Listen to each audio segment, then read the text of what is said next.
Hello everyone, क्या हाल चाल। Welcome to my channel. तो कल मैंने आप लोगों को लास्ट 45 डेज बायोलॉजी की डिटेल स्ट्रैटेजी बता दी गई थी और आप लोगों ने उसमें कमेंट सेक्शन भर दिया कि सर फिजिक्स और केमिस्ट्री का भी कुछ सॉल्यूशन बताइए जिससे हम इफेक्टिव तरीके से आखिरी के 45 दिन में फिजिक्स और केमिस्ट्री को भी रिवाइज कर पाएं और अपना स्कोर सिस्टमैटिक तरीके से बूस्ट कर पाएं। तो इसी डिस्कशन के लिए आज हमारे साथ हैं अमन सिंह सर जो फिजिक्स पढ़ाते हैं और विवेक सर जो केमिस्ट्री पढ़ाते हैं। हेलो सर, कैसे हैं? बढ़िया सर सर। बिल्कुल। ठीक है। तो सर हम लोग कुछ इस तरह से पैटर्न रखेंगे आज के सेशन का जिससे बच्चे जी। कम टाइम में एक इफेक्टिव स्ट्रेटजी लेके चले जाएं और हम लास्ट में जो इनके लिए सरप्राइज हमने प्लान किया वो वीडियो के एंड में इनको डिटेल में बताते हैं। तो सर फिजिक्स की शुरुआत करते हैं। फिजिक्स का बैंड तो हमेशा से बजा रहता है नीट वाले बच्चों का। तो अब तो ज्यादा टाइम भी नहीं बचा है, 45 डेज बचे हैं। कुछ ऐसे बच्चे होंगे जो आपको शुरू से फॉलो कर रहे होंगे, कुछ नए बच्चे भी उम्मीद लेके आपके पास आए होंगे। तो हम दोनों बच्चों को एक बार एड्रेस करते हैं और इफेक्टिवली बात करते हैं कि हम कैसे इंश्योर कर सकते हैं कि अभी से आगे के 45 दिन में बच्चे क्या करें जिससे वो मैक्सिमाइज कर पाए अपने फिजिक्स के मार्क्स का आउटपुट। बिल्कुल सर। तो एक्चुअली सर देखा जाए तो जो नीट का एग्जाम पैटर्न है और जो क्वेश्चंस आते हैं फिजिक्स को लेके, तो जनरली एक इजी सा पेपर ही आता है। और अगर 2014 से बच्चे पहले के पेपर एनालाइज करें तो वो सुपर इजी क्वेश्चन होते थे। अब 2014 से 18 तक ये बीच में कुछ थोड़ा मतलब मीडियम रेंज का पेपर आने लगा और अगेन 2020 से उन्होंने सुपर इजी पेपर देने लगे हैं। बट एक चीज कॉमन है, पूरी फिजिक्स में कभी भी आप पिछले 35 साल की हिस्ट्री देख लें तो ऑलमोस्ट 35 क्वेश्चंस हर बार इजी होते हैं। 10 क्वेश्चन अगर मीडियम टू डिफिकल्ट रेंज में आ गए तो उस पेपर को अपन डिफिकल्ट कह देते हैं, और पूरे के पूरे 45 क्वेश्चन ही इजी आ गए तो हम उसे इजी रेंज में कहते हैं। मुद्दे की बात यह है कि पेपर इजी आए, ज्यादा बच्चे इस बात में टाइम वेस्ट करते हैं पेपर कैसा आएगा, इजी आएगा डिफिकल्ट आएगा। मुद्दे की बात यह है कि आप वो 35 क्वेश्चन जो इजी आने हैं, पेपर कैसा भी आए वो आप कर लेते हैं, आप सेलेक्ट हो जाएंगे। बिल्कुल बिल्कुल। तो उसमें जो इजी से मेरा मतलब क्या है, स्ट्रेट फॉर्मूला ओरिएंटेड क्वेश्चंस होते हैं। आपको फॉर्मूला पता होना चाहिए और कंसेप्ट अप्लाई कैसे करते हैं वो उस फॉर्मूले का, बस ये दो बातें अगर आपको पता है तो आप वो सवाल को कर लेंगे। तो अब जो लास्ट के 40-45 डेज बचे हैं उसमें मेरे हिसाब से बच्चों को अपनी शॉर्ट नोट्स कह लीजिए या चीट नोट्स कह दीजिए, बनाने पड़ते हैं सेपरेटली खुद, जिसमें हर एक कंसेप्ट और हर एक फॉर्मूला लिखा हो और कंसेप्ट एप्लीकेशन पे हर एक फॉर्मूले पे अगर एक सवाल भी है तो वो मोर देन सफिशिएंट है। उतना कर रखा है और उसके बाद अगर हर चैप्टर पे 50 सवाल भी कर लेता है इन दिनों में तो उसका मोर देन सफिशिएंट प्रैक्टिस हो जाएगा, और वो जो इजी वाले 35 क्वेश्चंस है वो उससे डेफिनेटली हो जाएंगे। अच्छा। अब अगर इस साल पेपर इजी आएगा तो 45 के 45 आपको इजी में आ जाएंगे, और डिफिकल्ट आएगा तो वो 10, उस 10 में आप 2-3 भी निकाल लेते हैं तो मोर देन सफिशिएंट है, आप टॉपर्स की कैटेगरी में आ जाओगे। बिल्कुल। तो ये मेरा एक है स्ट्रैटेजी कि आप इस वक्त शॉर्ट नोट्स पे फोकस करें और कम टाइम में ज्यादा मतलब चैप्टर कवर करके 50 सवाल करें, दैट्स इट। तो बेसिकली सर इनको एक चेकलिस्ट चाहिए चीट बिल्कुल। कोड के फॉर्म में, जिसमें फॉर्मूला लिखा हो और उस फॉर्मूला का एप्लीकेशन हो। और एप्लीकेशन बिल्कुल। दूसरा वो हर चैप्टर से मोर और लेस 50 क्वेश्चंस करें जो और इजी लेवल पे, इजी लेवल। बिल्कुल इजी लेवल। हाँ, बिकॉज बात ये है कि अगर उसका पेपर डिफिकल्ट भी आता, आपने सर हर साल जैसे लास्ट ईयर का ही पेपर ले ले तो फिजिक्स बहुत इजी थी, बायो थोड़ी ट्रिकी हो गई थी, तो आपको हर साल पूरे तीनों पोर्शन तो इजी नहीं मिलेगा, बिल्कुल बिल्कुल। कोई एक पार्ट थोड़ा ट्रिकी हो जाएगा। तो जैसे फिजिक्स या केमिस्ट्री दोनों में ही अगर वो ट्रिकी भी हुआ तो 35 क्वेश्चन सुपर इजी जोन में है, आप उतना कर लीजिए और फिर बाकी दो चैप्टर में उसको स्कोर को अपना पुश करने की कोशिश करें, रादर देन जो पार्ट आपका डिफिकल्ट आया उसके भी 10 सवाल को आप मैक्सिमाइज करने की कोशिश कर रहे हैं। बिल्कुल सर। दूसरा सवाल सर कि अभी इफेक्टिवली जैसे बच्चे को फिजिक्स भी करना है, केमिस्ट्री भी करनी है, बायोलॉजी भी करनी है, तो ऑप्टिमम मिनिमम कितना समय उसको फिजिक्स में देना पड़ेगा जिससे वो जो आप अभी बोल रहे हैं ये इजी क्वेश्चन और शॉर्ट नोट्स कर पाएगा बच्चा? सर ऑनेस्टली मुझे ऐसा लगता है कि 4 घंटा देना पड़ेगा और ईच सब्जेक्ट को देना पड़ेगा। बिल्कुल, मतलब इफेक्टिवली एक बच्चे को 12 घंटे पढ़ना पड़ेगा इफेक्टिवली। बिल्कुल। बिल्कुल। तो सर हम इनके लिए कुछ जर्नी को आसान नहीं कर सकते। जैसे आपने बताया कि हम एक चीट कोड बना देते हैं कि जो ये खुद से बनाएंगे तो इनको एक चैप्टर का बनाने में 3-4 घंटे लग जाएंगे, वही अगर आप इनके लिए बना दोगे तो वो काम 1 घंटे में हो जाएगा। बिल्कुल बिल्कुल, समय बहुत इंपॉर्टेंट है। अगर एक चैप्टर का एनालाइज करके तरीके से PYQ टैग करके भाई कौन से फॉर्मूले से ज़्यादा क्वेश्चंस आए हैं और उसके एप्लीकेशन बेस्ड क्वेश्चन अगर इस तरह से बच्चा डेवलप करेगा तो उसे एक चैप्टर में 7 से 8 घंटा लगेगा। तो वो पार्ट बच्चा ना करके हम एज अ इंडिविजुअल टीचर, हमारे पास एक ही सब्जेक्ट है, बच्चा 12 घंटे अगर पढ़ रहा है तो हम भी 8 घंटे दे सकते हैं उसके लिए, और बहुत ज़्यादा नहीं, मैं 45 दिन ही देने हैं। तो उस 8 घंटे में अगर हम एक उसकी चीट शीट बना दे रहे हैं, हर क्वेश्चन को टैग कर दे रहे हैं PYQ लेवल पे और हर उस पे एप्लीकेशन हम उसे बता दे रहे हैं, तो मुझे लगता है कि वो विद इन 45 to 50 मिनट्स में एक चैप्टर उसका कंप्लीट हो रहा होगा डेली लेवल पे, अगर ये बैकग्राउंड में ये होमवर्क एज अ टीचर हमने पहले करा। और उसके बाद मोस्टली वो मतलब मैक्सिमम 1 घंटा प्रैक्टिस को दे दे टीचर के साथ, बाकी 2 घंटे बफर में अपने साथ रखे जो सेल्फ अपनी टाइम, बिकॉज हर बच्चे की रिक्वायरमेंट अलग है, उस 2 घंटे में वो अपने हिसाब से पढ़ाई करें। बिल्कुल। तो थैंक यू सर, ये मतलब बीड़ा उठाने के लिए रोज 7-8 घंटे की इंटरनल मेहनत करके। भाई बच्चों को ये लगता है कि हम 1 घंटे की क्लास लेते हैं, बस उस 1 घंटे की क्लास लेने में कितना रिसर्च इन्वॉल्व होता है वो उन्हें समझ नहीं आता। एज अ टीचर मतलब बच्चा हम पे भरोसा कर रहा है। एक बात आती है कि जैसे आज जब से ऑनलाइन चीजें हम लोग यूट्यूब पे पढ़ाने लगे, तो बच्चा भले ही पे कर रहा है या नहीं कर रहा है वो एक सेकेंडरी बात आ जाती है, बट ट्रस्ट वो कर रहा है और उसका टाइम इन्वेस्ट हो रहा है। और बात सिर्फ इतनी नहीं है, बात ये है कि अगर वो 45 दिनों में वो उसका कुछ भी इधर उधर तो उसका पूरा साल खराब हो रहा है। एग्जैक्टली। तो वो ट्रस्ट बच्चे का बना रहे, तो इसलिए इतनी मेहनत तो बनती है सर। बिल्कुल। तो बेसिकली बेटा देखो, फिजिक्स का मैं सम अप आपको कर देता हूँ। जैसा कि सर ने बोला कि बफर में आप 4 घंटे फिजिक्स को डिवोट करके रखो। एक हम लोग चीट कोड सीरीज स्टार्ट करेंगे, जो बेसिकली पहले भी अमन सर और हमने साथ किया था, which was like revision checklist. तो एक चैप्टर एसेंशियली है, उस चैप्टर के जितने फार्मूला हो सकते हैं, जिस तरह के सवाल आ सकते हैं, या ये बात जो पार्ट इंपॉर्टेंट है, उन सब चीजों पे हमारा फोकस ज्यादा रहेगा। और उसके साथ ही आपको कुछ सेलेक्टिव क्वेश्चन, जैसे क्या होता है रिपीटेटिव क्वेश्चन आप बहुत ज्यादा कर लेते हो, तो जो इंपॉर्टेंट सेलेक्टेड क्वेश्चन है, जैसे मैं 10,000 क्वेश्चन सीरीज में आपके लिए कराता हूँ, उन क्वेश्चंस को भी आपको दे दिया जाएगा, जो डिटेल में अमन सर बाद में अपने चैनल पे एक्सप्लेन भी कर देंगे। तो फिजिक्स आपका इन 45 दिनों में बहुत अच्छे तरीके से हो जाएगा। मतलब 50 मिनट आप चीट कोड के लिए पकड़ लो, 1 घंटे या 1.5 घंटे जो भी आपको टाइम लगता है क्वेश्चन सॉल्व करने में वो पकड़ लो, और बाकी का जो समय आपके पास बचा है उसमें आप सेल्फ स्टडी करो और खुद को एनालाइज करो कि आप कहाँ स्टैंड कर रहे हैं। तो इससे आपका फिजिक्स में बेयर मिनिमम, जैसा कि सर ने बताया कि 35 to 38 क्वेश्चंस तो आप फिजिक्स में सॉल्व कर ही लोगे। बिल्कुल। और ऐड करना है सर फिजिक्स के लिए?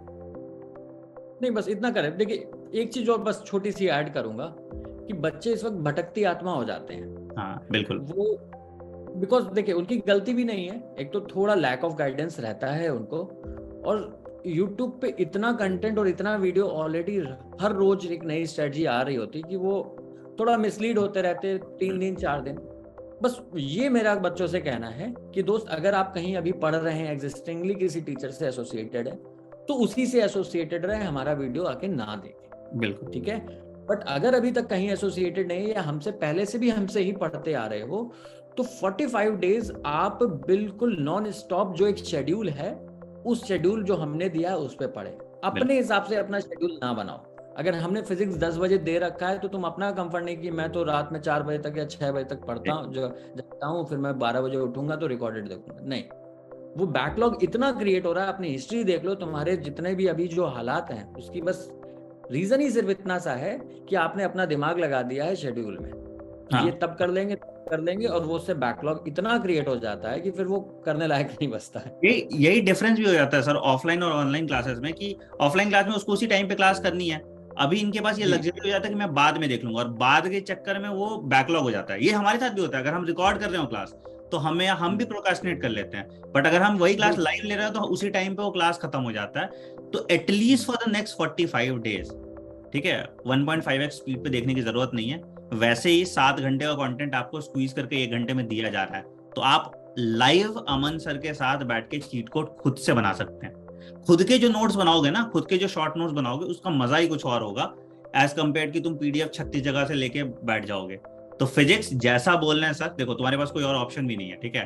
अब तुम वन शॉट 6-6 घंटे 7-7 घंटे 10-10 घंटे के फिजिक्स के लेक्चर देखोगे तो केमिस्ट्री और बायो का पढ़ोगे, ठीक है। तो आपके पास कोई दूसरा ऑप्शन नहीं है, आपको यही फॉलो करना पड़ेगा। बट इसको एटलीस्ट डेडिकेटेडली फॉलो कर लो। अब इससे नहीं होगा कि तुम्हारे 180 नंबर आ जाएंगे, बट बेयर मिनिमम में 120-130 नंबर कहीं नहीं गए हैं। और तुम्हें पता है अच्छे से, तुम्हारा हृदय भी जानता है कि 120-130 नंबर का तुम फिजिक्स में ले आओगे तो तुम्हारा सिलेक्शन हो जाएगा। तो इसकी गारंटी यहाँ पे ली जा रही है। तो फिजिक्स को आपको ऐसे पढ़ना है। बात करते हैं हम केमिस्ट्री के लिए। तो पहले मैं इंट्रोड्यूस भी कर दूं, विवेक सर हमारे साथ बहुत पहले से एसोसिएटेड थे। काफी सारे ऑफलाइन इंस्टीट्यूट में, कोर ऑफलाइन इंस्टीट्यूट में इन्होंने पढ़ाया और बहुत सारे रैंक प्रोड्यूस किए हैं। तो केमिस्ट्री पे हमारे चैनल पे कोई एजुकेटर नहीं था, तो अभी हमने विवेक सर को रिक्वेस्ट किया कि भाई आखिरी के 45-50 दिन में बच्चों की नैया को पार लगाया जाए। तो सर अभी जैसे फिजिक्स और बायोलॉजी की इनकी क्लासेस तो फिर भी चल रही थी, केमिस्ट्री की इनकी बहुत दिनों से क्लासेस नहीं हुई है। तो आपके ऊपर बहुत ज्यादा दारोमदार है सर कि कैसे, सर क्या करना चाहिए इनको केमिस्ट्री में। जी सर, मैं केमिस्ट्री को ना इनिशियली हम लोग 3 पार्ट्स में डिवाइड करते हैं, ऑर्गेनिक, इनऑर्गेनिक और फिजिकल, ठीक है।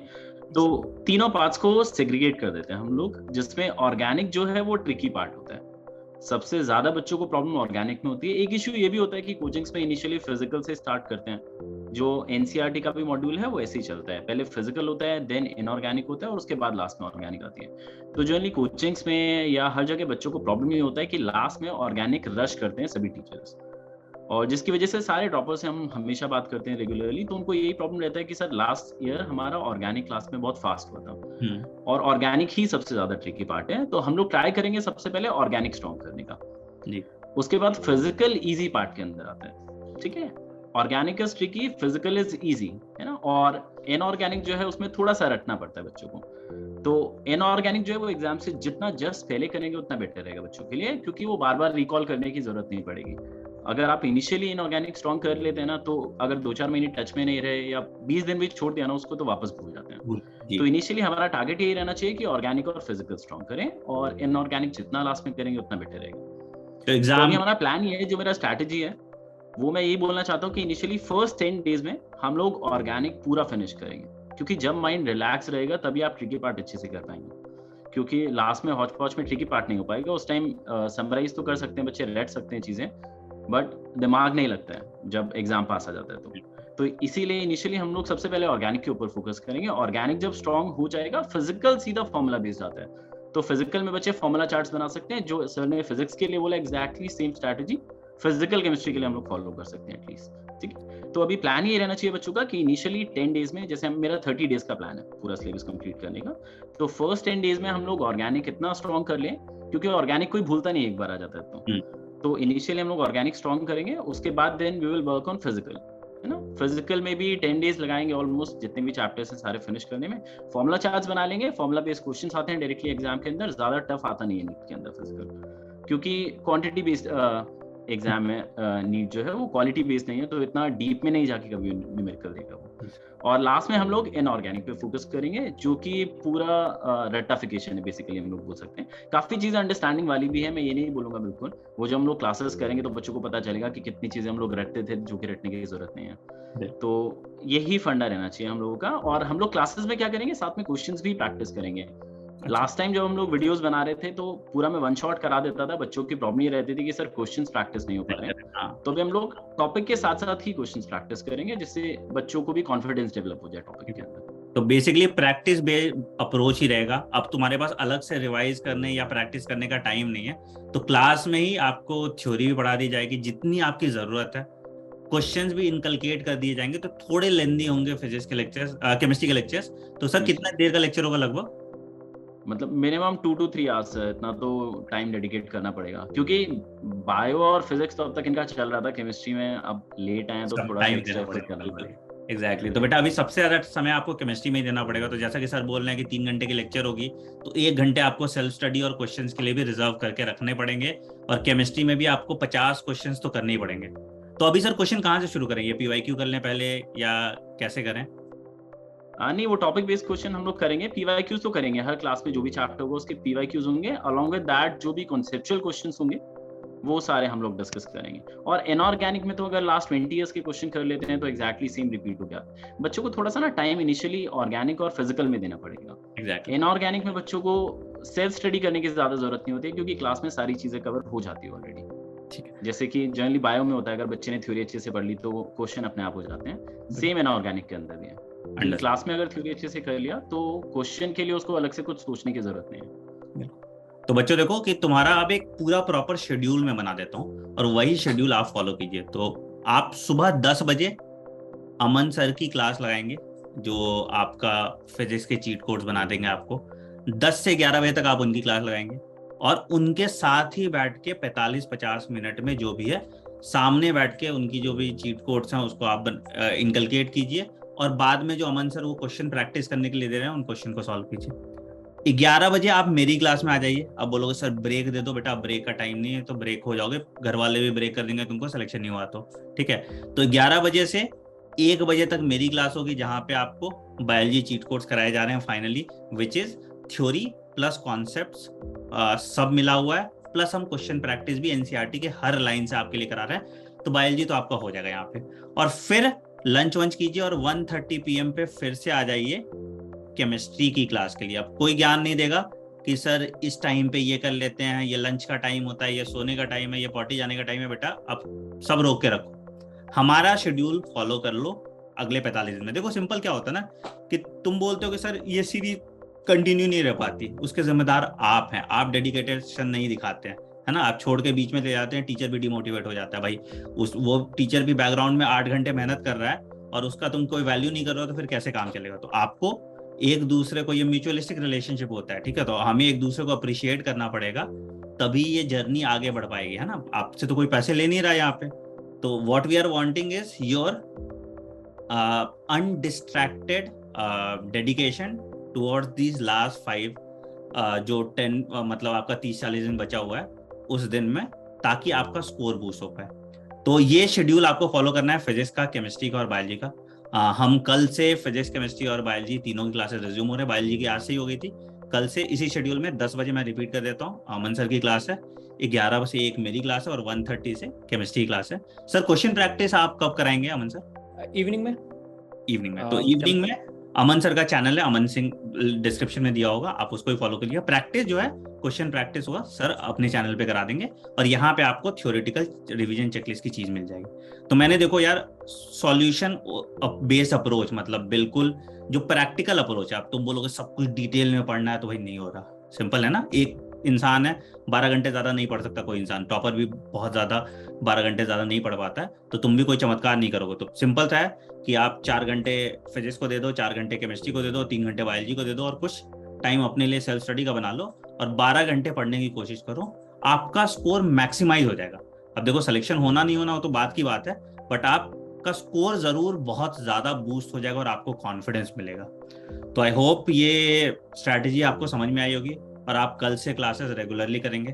कुछ फाइनल पॉइंट्स ऐड करना है सर? कंसिस्टेंसी जरूरी है सर। बच्चों को बोलना है, एक तो आपकी थोड़ी सी बच्चे बात ज्यादा मानते हैं, तो इनको ये जरूर बोलना है कि सुबह सुबह तुम लोग फिजिक्स और बायो के बाद कहीं थक जाओ और केमिस्ट्री स्किप कर दो। तो केमिस्ट्री बल्कि ज्यादा स्कोरिंग है मुझे लगता है, फिजिक्स से तो एटलीस्ट बहुत ज्यादा स्कोरिंग है। एग्जैक्टली। तो नहीं तो नीट में अभी मोटिव एग्जाम क्लियर करना है, किसी सब्जेक्ट में चैंप बनना नहीं है बच्चों का, है ना। एग्जैक्टली वही होना है आपको। तो बायो में 330 मिनिमम टारगेट है आपका, exactly. और केमिस्ट्री में 150-160 आपको करना ही करना है। तभी मतलब फिजिक्स में आप सोचो कि हर बच्चा 160 लेके आ रहा है, ऐसा पॉसिबल नहीं है। तो एक्चुअली केमिस्ट्री में क्या होता है ना, बच्चों को लगता है बहुत सारी कोचिंग्स में एक्स्ट्रा चीजें पढ़ाते हैं, बहुत एक्स्ट्रा कुछ करते हैं, हम भी करते हैं, हर साल करते हैं क्योंकि टेस्ट सीरीज में आता रहता है, बट जनरली एनसीईआरटी के बाहर एक क्वेश्चन भी नहीं आता है कभी। मतलब लास्ट 3-4 ईयर से देख रहा हूँ हम लोग इतने नेम रिएक्शन एक्स्ट्रा कराते हैं जो बुक के अंदर नहीं होते हैं, बट फिर भी वो एग्जाम के अंदर कभी आते नहीं है। तो अभी थोड़ा सा एग्जाम को फोकस करके हम लोग अप्रोच करेंगे। तो सिर्फ एनसीईआरटी बेस पे अगर आप लोग कर लोगे ना तो 170 मार्क्स तक आराम से स्कोर कर सकते हो। तो बेटा सिंपल है, मैजिकल फिगर है 600 प्लस नंबर लाना आपका, ठीक है। 610 ले आओगे तो ज्यादा सेफ रहोगे, बट अभी टारगेट 600 प्लस का रखो। 600 मतलब सिंपल है 340 बायोलॉजी, 160 केमिस्ट्री और जो भी तुम्हारा 120 के आसपास फिजिक्स में ले आओ, तो मतलब वो सेफ फिगर क्रॉस कर जाओगे। अगर टारगेट उतना करोगे तभी फिर कहीं ना कहीं इधर लैंड करोगे। तो अब this is the bare minimum that you have to do. आपको इक्वल टाइम देना पड़ेगा फिजिक्स, केमिस्ट्री और बायोलॉजी को, या आपका जो वीक है उसको ज्यादा टाइम देना पड़ेगा। और एक चीज फॉलो करना पड़ेगा, फिर से चले जाना कहीं और स्ट्रेटेजी वीडियो देख लेना और फिर उसको फॉलो कर लेना, ठीक है। अगर जैसा कि अमन सर ने बहुत सिंपल तरीके से कहा, अगर कहीं और पढ़ रहे हो और वहां का पढ़ा हुआ समझ में आ रहा है, कृपया वहीं फॉलो करें। अगर हमारे साथ जुड़ रहे हैं तो अगले 45 दिन तक हमारे साथ जुड़े रहें। आपका भी समय नष्ट नहीं होगा, हमारा भी समय नष्ट नहीं होगा। On that note I am ending this video.